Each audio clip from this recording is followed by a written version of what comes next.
There's a market worth over $13 trillion sitting behind your mortgage, behind your rentals, behind just about every piece of real estate in America. Most real estate investors have spent their entire careers in this business and have never even touched it. And no, it's not tax liens, it's not syndications, it's not wholesaling, it's the secondary mortgage market, where the loans themselves get bought and sold.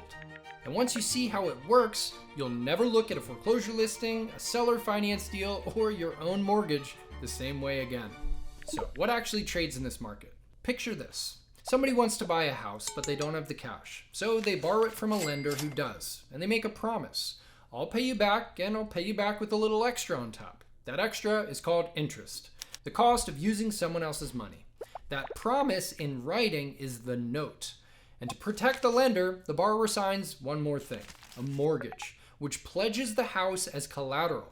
If the payments stop, the lender has a claim on the property. So you've got a borrower who owes the money and a lender who holds the note. And whoever holds the note is, in every sense that matters, the bank. And in a minute, I'll show you a real example of a $100,000 loan you can buy for $61,500, and why the bank that sold it was happy with that price. Here's the part most people never think about. The bank that made your loan probably doesn't own it anymore. Lenders make loans, but they don't sit on them. They sell them so they can free up capital to go make more loans. So your monthly payment might be going to a completely different company than the one you signed with. Don't take my word for it. Pull up your last mortgage statement. Is the company that you're paying the company you signed with? For most of you, it won't be. Tell me in the comments who originated your loan versus who you pay now. I'm curious to see how many hands your mortgage has passed through. That's selling and reselling of loans in the secondary mortgage market. And the buyers are everywhere. Big banks, hedge funds, pension funds, family offices, and increasingly, individual investors. Regular people who decided they'd rather be the bank than be the landlord.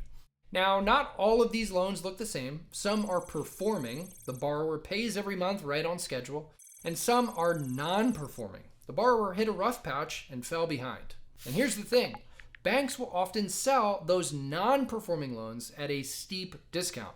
Well, why would they do that?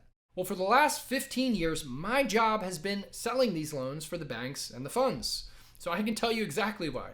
A delinquent loan costs the bank more than 10 times as much to service as a performing one.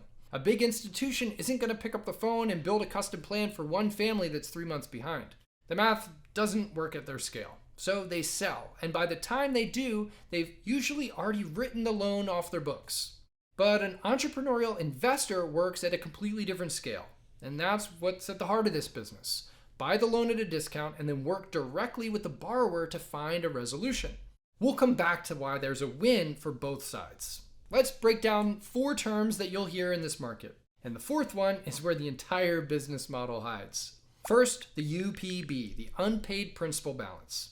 This is what the borrower still owes. Think of it as the principal. Second, the note rate, the interest rate printed on the note. And then third, the maturity date, when the loan is scheduled to be paid off. And the 4th, the yield, is the actual return that the investor earns. And here's why yield is different from the note rate. You don't have to pay full price for the loan. The note rate is fixed. The price you pay for the note is not. So you pay less for the note and your yield goes up. So let's make that concrete. Here's the example I promised. Say there's a loan with a $100,000 unpaid balance. Depending on the situation, you might buy that loan for around $61,500. That's roughly a 40% discount. You didn't change the loan, you bought the right to collect $100,000 for $61,500. So everything the borrower pays you from here, you're earning on a much smaller number than the bank was. Now, whether a loan actually prices inside of that range depends on everything I'm about to show you. A clean, performing first lien might trade for close to the full balance, and deeply distressed paper trades much lower. Pay less for the note, the yield rises. Pay more, the yield falls. It's the same math you'll find anywhere money trades, but in this market, that discount is where the opportunity lies. And if you're already wondering how investors actually find these loans and decide what to pay, well, that's exactly what my free note investing workshop walks you through, step by step. The link's in the description. But stick with me, because the next part explains the real estate market you're already investing in. And before we're done, I'll walk you through a real deal that we closed this January. actual numbers. So now where does that pricing come from? Well, notes have a few dials that a plain bond doesn't. 1, the loan is secured by the property, or not.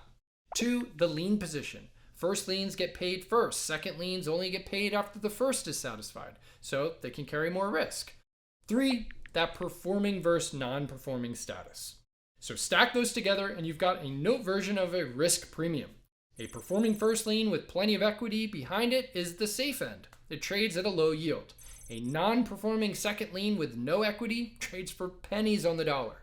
More risk, but bigger upside and higher potential yield. Pricing that correctly is the whole game. Now, here's the part I promised you at the start. Why you can't fully understand real estate without understanding this market.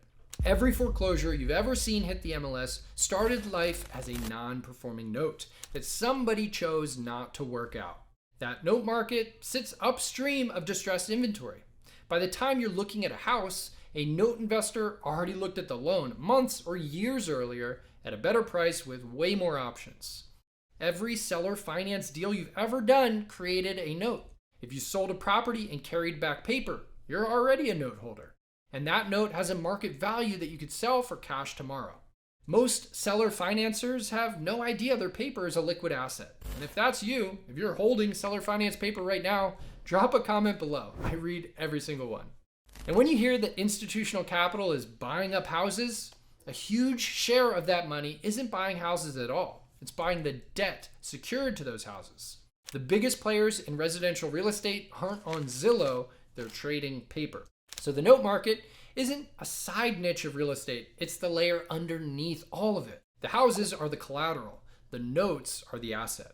So here's that real deal. A homeowner in California owed a little over $336,000 on a second mortgage, a loan their bank had charged off years ago. To the bank, this family was a write-off, and their only tool left in its drawer was foreclosure. So we bought that loan at a discount, and that discount gave us room that the bank never had. Instead of forcing a sale, we picked up the phone and negotiated a payoff the borrower could actually afford. So this January, they settled the debt for $279,000, about 86 cents on the dollar. They saved roughly $57,000, cleared the lien off their home, and moved on with their lives. And because we bought it at a discount, we still earned a strong return for resolving it. Their incentive and ours pointed at the same direction, and that's rare in finance. And that's not a one-off. 15 years, 10,000 loans later, and over $700 million in UPB, the strongest returns are almost always the deals where the borrower wins too. If this clicked for you and you want the full picture, how investors are finding these notes, how they price them, and how they create these win-win resolutions, I put together a free note investing workshop that walks you through the entire process. No cost, no catch. It's at fixednotes.com/start. And the link is in the description, pinned in the comments as well.